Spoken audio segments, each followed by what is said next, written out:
Well, hello there. Thank you for coming back and joining me again here. Today I'm standing, so there'll be a little bit more motion, but not too much. I'm trying not to fidget too much. Happy New Year. If you're watching this around when it's being recorded, it's 2026 now. Who would have thought? The years keep coming and they don't stop coming, you know? I'm recording this on New Year's Day, part of a little resolution I've set for myself, and that's kind of the theme of this video. I want to talk about goals and kind of reflect and the intent behind this channel and what I'm trying to do here on YouTube and as a creative, and kind of set the tone for the rest of the year for myself and for anybody watching. Kind of use this as a little channel advertisement, a little hook for you. So without further ado, thank you for joining me at Starlit Story this evening, afternoon, or whenever you happen to be around.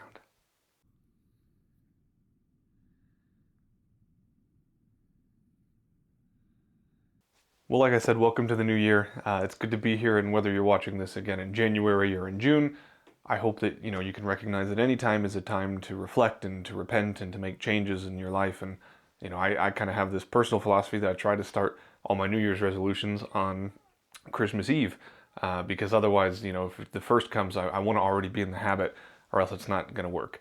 So I wasn't perfect on all of them this year, especially some with sleep. I need to sleep better. But I did put a video out not too long ago on Christmas Eve, and so I'm kind of trying to keep the trend going and kind of keep those creative muscles. I was going to say flowing, but I hope not. I would like my muscles to stay fairly in place, I believe. But yeah, this is a bit more freeform of a video than usual. I just wanted to talk a little bit about the channel, so I think it's a great place to start with the name Starlit Story, or Starlit Storied, or maybe it's, I'm trying to decide how much editing I do. But Starlit Story, it is the name of this YouTube channel, and so I think it's important to talk about where that comes from and what that means to me. So I've had a lot of different YouTube channels throughout my life. Some you will find, many you will never find. Some even I can't find. I vaguely remember that I made this video and I made a new channel because I was like, this is the channel, this is the one that's going to take off. I need to set this up, and like 5 of them were Minecraft channels. So some of those are out there. This one, in fact, Starlit Story, was at one time a Minecraft YouTube channel when I was like 13, 14, and it has been converted. So maybe if you really love those Minecraft videos and you start getting this in your subscription feed and you're like, who is this? Why am I subscribed to Starlit Story? I just want to watch Minecraft content. That might be the problem. But anyway, so I spent a lot of time trying to come up with names, and I always loved the idea of like, I want to be a production company. I want to have like a brand, and not like a personal brand necessarily, but like, this is my place on the internet. This is what I bring to the table. I always wanted to have an office. I grew up watching a lot of those kinds of community channels where they had like an office and a production team and a budget, and that was so exciting. So Starlit Story came a little bit from that as a way to identify with the theme of the channel, which is, of course, telling stories, in the moonlight, that kind of sense of being together. So a great way to start, where did Starlit Story come from? What does the name mean? How did it come to me? All that's great, all that's great. All the thought process and everything behind it are, my personal experiences. But one of the most important, believe it or not, if you've watched any videos on the channel, or if you're preparing to watch more as they come, big fan of Tolkien and Lord of the Rings, so it's hard to separate that from my work. So there is a specific chapter in the Fellowship of the Ring.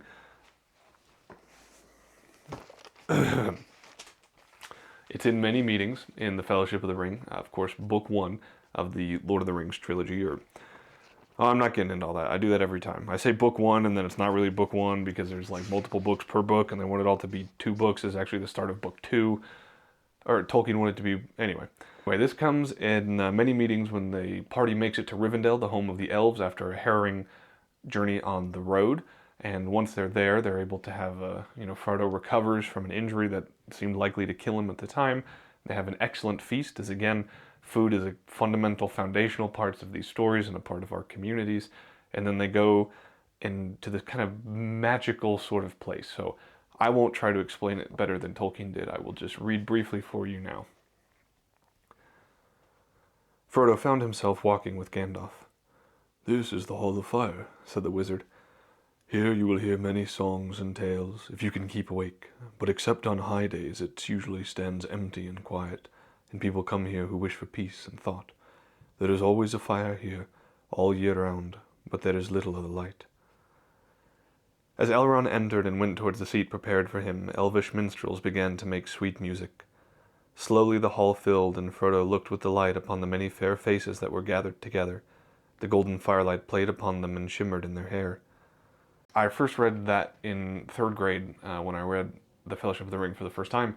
And I remember, when you're a kid and you try to comprehend these books, I got most of it, but not all of it. But in my mind, it was like just a somehow pitch black room that was still under the night sky, and there's just a bright fire that has this orange glow kind of emanating from the center, and against the pale starlight, it's kind of this mixing, and there's these stories, and these people are happy, and music and wine, and the atmosphere is beautiful, and it's all intended to provide stories, but only on high days, right? When there's feasts and people are here to talk and to celebrate. Otherwise, it's kind of a quiet place to process story, or to think, or to philosophize, or to not pray in that universe. But essentially, and so that's kind of what relates to me of these things that I love. Of like, I can go read my book, I can go read this book alone, and then I can go bring it to friends, or I could bring it here to YouTube. I can come together after I take the moment to enjoy it in the hall, or where I find it alone, and experience it for myself and what it means to me.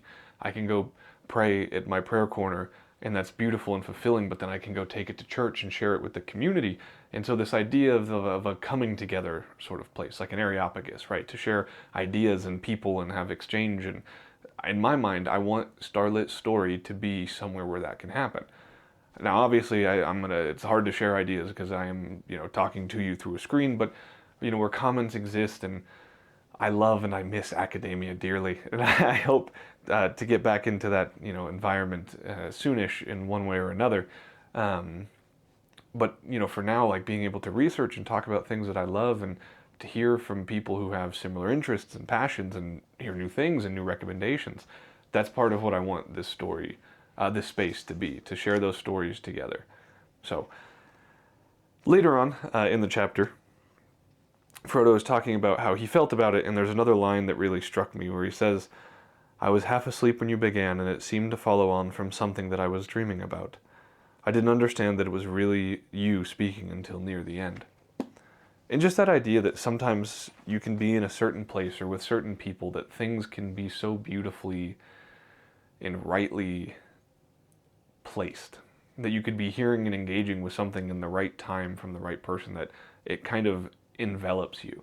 This idea of being so intensely in the moment that there's nothing other than where you are. I think that's an important goal for everyone to have in life. Theologically, it's a very ancient Christian idea to be very present in this particular moment, and that's one thing that I think, ironically, stories can do.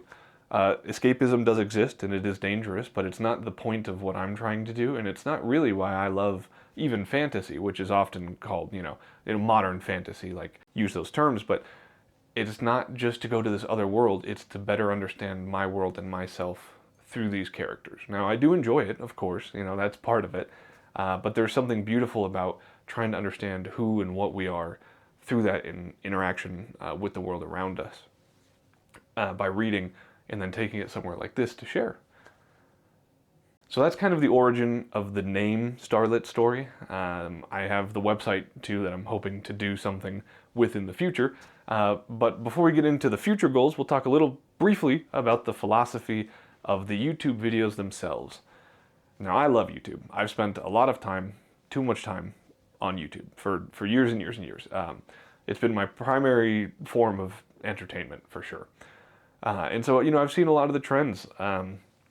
The really intense, the, "Hey guys, welcome to Starlit Story, and today we're going to be talking about," the really high energy that's very engaging, and, you see it progress, where there's always something happening, and it's quick cuts, and it's like, you can't hardly get a full sentence out without cuts, right? Like, it's just chop, chop, chop, because we are so terrible with our attention spans, and I say we because I absolutely include myself in that, unfortunately, that the best way to get the content to you is to not leave you any room to have to sit with it or to contemplate it or to even doubt that you want to be watching it. It needs to happen so fast that you're just in the machine, kind of rolling your way through, and you get to the end, and we've all watched videos like that. You get to the end and you're like, oh, I need to find the next one. I need to find something like that, because it's not fulfilling. It's not satisfying. It's like only eating junk food. Like, it might feel good in the moment, but then you have a stomach ache and you're still weirdly hungry because it didn't actually do much for you. So I do want to obviously get a lot better at editing. I have a wonderful camera and I do have experience shooting short films, but I need to work on my editing very much so. Even the lighting, I like it, I don't love it. So we'll see how well I can correct it. But I want to work on that kind of film forward point of view. I don't want this to just be an excuse to be lazy and say, I'm going to talk at a camera because I'm doing it for the sake of my audience with low editing. I do want to work on the editing, but I never want to inundate with this like fast-paced, algorithm-driven sort of thing. That can be a dangerous thing if I am open or interested in this becoming a career, or at least, something that makes me money. But at the end of the day, I would rather go slower. It's why I've started grinding my coffee beans and doing pour-overs or French press or making my espresso myself. It's why I just got a nice new chef's knife for Christmas that I'm excited to, use to make food instead of just only relying on the oven or the microwave or the air fryer. To have the experience of going slower and doing it right and making it. I had the chance to work on my car in a fairly significant way for the first time a few months ago. And just the process sucked. It was awful. It was a terrible, terrible 2 days to do something objectively silly or objectively easy that literally all I needed was one tool I didn't have, but that one tool made the difference. But I did it with a friend of mine and I had a great time doing it and a great story from it because I was in the process. Right? So that's kind of what I want to do with this channel. I want to go slower. I want to give people a chance to have those thoughts and to have those conversations. And I think we all need to kind of take a breath and take a step back. And ultimately, I want Starlit Story to be a channel when I post, those who enjoy it can see that and think, oh, this will be interesting. Not, this will be mindlessly entertaining. I do want you to enjoy it. I want to, I hope this is enjoyable, at least it's entertaining at least a little bit. But I don't want it to just be entertainment value. I want it to have a deeper meaning. So sometimes I'll miss the mark, some will be better researched or prepared than others, but that's kind of the philosophy of the channel, is go slow and take your time to make something that feels worth making. So finally, I wanted to talk a little bit about the direction of the channel, things that I'm excited for, that I have coming. I have a video planned on an Old English poem, a translation that I did of the Old English poem actually, for hopefully later this month. Here in January 2026. So if you're watching this later and that's interesting, it better be there. If you make it to February and it's not there, something has gone drastically wrong with my New Year's resolution very quickly. But yeah, I have some in the works current videos like that one. I have a couple other ones. I want to, got some ideas for a Harry Potter video that I'm going to be working on. I also have an interview planned with a up-and-coming author who just self-published for the first time. I have another one with a poet who just got a chapbook released in a publication, or it will be released soon. So I want to start doing some interviews. I want to start doing some book reviews. And then I will continue primarily probably to do looking at stories or themes within stories that I find interesting, and then including more of my translation work as motivation to continue and keep up with my translation efforts. So that's kind of what I have coming for the channel. Otherwise, I just wanted to say thank you if you watched this video. I know it's not the most fascinating research topic, but I think it's important, to kind of have your philosophy out there and share who and what I feel like I am and what I want this channel to be. So, thank you. I hope you have a wonderful evening. I hope you have had a starlit storied evening. And boy, what a way to end a YouTube video. Thank you.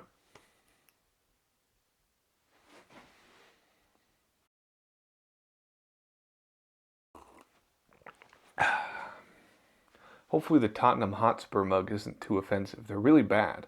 I had my choice. I'm an American. I could have picked any of them, and I ended up with Tottenham. So don't begrudge me that.